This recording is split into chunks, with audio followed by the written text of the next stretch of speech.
Hi everyone, welcome back to my channel. ఈరోజు మన వీడియోలో మరో ఇంట్రెస్టింగ్ టాపిక్ ఏంటంటే mega power star Ram Charan megastar వారసుడిగా ఇండస్ట్రీలో అడుగుపెట్టినప్పటికీ నిలదొక్కుకోవడం అంత సులువు కాలేదు. మొదటి సినిమా చిరుత ఎన్నో అంచనాల మధ్య రిలీజ్ అయి యావరేజ్ టాక్గా నిలిచింది. ఇక రామ్ చరణ్ నటించిన రెండవ చిత్రం ఇండస్ట్రీ హిట్. ఈ సినిమా తర్వాతనే మెగాస్టార్ వారసుడిగా ఇండస్ట్రీలో నిలదొక్కుని సొంత గుర్తింపు సైతం చరణ్ తెచ్చుకున్నాడు. 2009లో విడుదలైన మగధీర ఇండస్ట్రీ రికార్డ్స్ను తుడిచిపెట్టింది.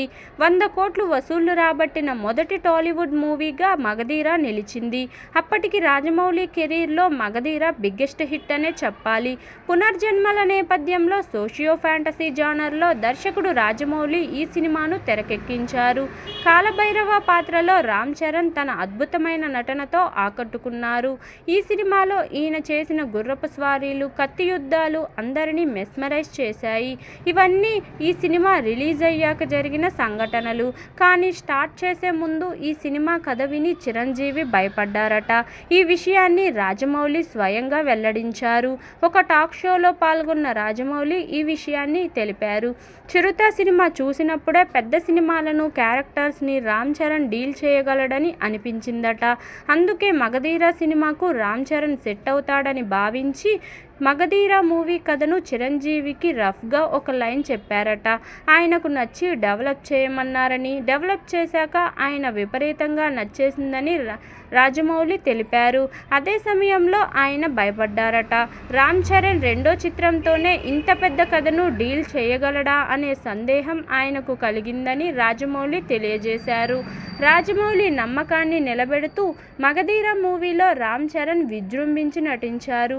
ఆయన తప్ప మరొకరు ఈ సినిమా చేయలేరు అన్న రేంజ్లో నట విశ్వరూపం చూపించాడు.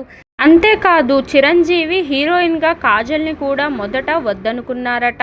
అప్పటికి కాజల్కి ఫేమ్ లేదు, అలాగే ఫ్లాప్స్లో ఉండడంతో మరో హీరోయిన్ని ఎంపిక చేయాలని రాజమౌళికి చిరంజీవి సలహా ఇచ్చారట.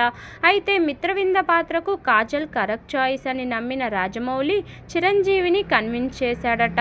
కాజల్పై లుక్ టెస్ట్ నిర్వహించి ఆ ఫోటోలు చిరంజీవికి చూపించగా అప్పుడు చిరంజీవి తన అభిప్రాయం మార్చుకున్నారట.